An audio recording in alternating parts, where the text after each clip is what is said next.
Hello, um, my name is Diana Zamora-Olivares, and I am a professor at the University of Texas and Austin. Um, I work in the Freshman Research Initiative, leading a chemistry lab or stream. And I I'll tell you a little bit about myself. I originally come from Mexico, central part of Mexico. I was born and raised in central Mexico, and that's where I did my all my school years up to college. I pursue a degree in pharmaceutical chemistry at the National Autonomous University of Mexico, or UNAM. The reason I chose this field in science is because back in high school, I remember very well, it was very clear to me when I decided to pursue this path. I was interested in both areas, in both fields. I was interested in psychology and also in chemistry. Um, my I think that my professors had a huge influence at the end on what I decided to pursue as a degree. My chemistry professors, I still remember her name, Miss Arganis, Professor Arganis in chemistry. She was an amazing professor. She had this like energy and passion and a very simple way to describe complicated topics in chemistry. So she got me very interested, and she sparked my curiosity. Amongst other courses, I also had wonderful teachers in biology and good professors, good teachers in physics.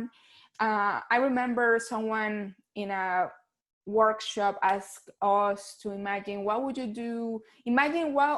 be doing in 10 years, like where do you see yourself, as a person, as a professionist, doing in 10 years. And my first image of myself was actually working in a lab doing experiments, like working with glassware and looking into colorful solutions. Like I didn't know what it meant back then, but that's how I imagine myself in 10 years from there back then. But yes, so that's how like that, those first experiences that I have as an undergraduate in a research setting, they really helped me to realize that I really wanted to continue working in research and continue doing experiments and just find and like new just contribute to new knowledge in different ways. So that's how I became passionate about science and research. And later on, uh, after I completed my pharmaceutical chemistry, I decided to pursue grad school and become a PhD student. With college and grad school, there were different obstacles that I had to face.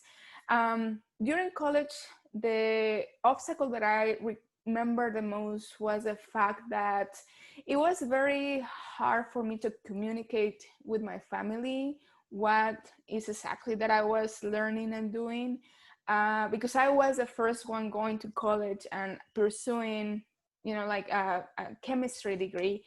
No one really understood what it was all about, and they couldn't relate to my experience. So sometimes I remember struggling with understanding some materials, and like the courses were really hard, and there were a lot of assignments, reports, and I just felt like overwhelmed at different times, and I couldn't share um, these hard experiences with my family, in the sense that they just they couldn't empathize, through the work that I was doing. During grad school, the biggest struggle I had was the fact that I moved to a new country, and I was by myself, living by myself, taking care of myself for the very first time in my life. Kind of like a little bit old, but that's just how it works. And it's one of the main differences between Mexico and the United States. And it was the first time that I was living by myself, so I felt pretty lonely, and also I struggled with the language, learning grad school courses in a different language. There was a learning curve in there, and in addition to that, just adapt to the cultural differences. That took me time.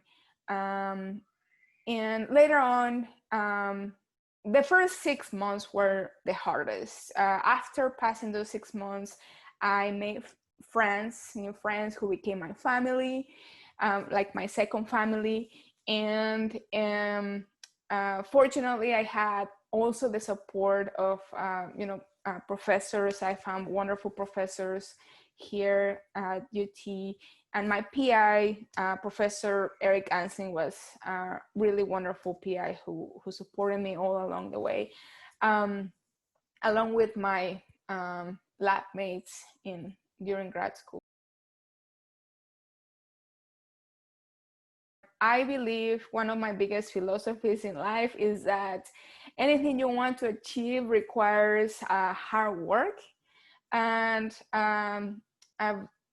someone told me once that any type of goal that, it's like, someone told me once that anything that you want to achieve that is hard in life, like getting a degree, completing any type of position, requires 99% of hard work and 1% of talent. So even for even for people who are very talented, you can think of gymnastics, right? They are very talented, but they require 99% of hard work, to become successful and to become the number one. My advice for all the youngers out there is that it doesn't matter how hard it is. You can achieve anything you want. You can complete your goals, and you can pursue any degree you want, if you work hard. So my best advice for you is, please keep studying, and study really hard. Completing a degree, and specifically in science, I think it's very important for our community, for women in general. We need more women in STEM. So I hope that, by sharing my experience and my story with you, you can empathize.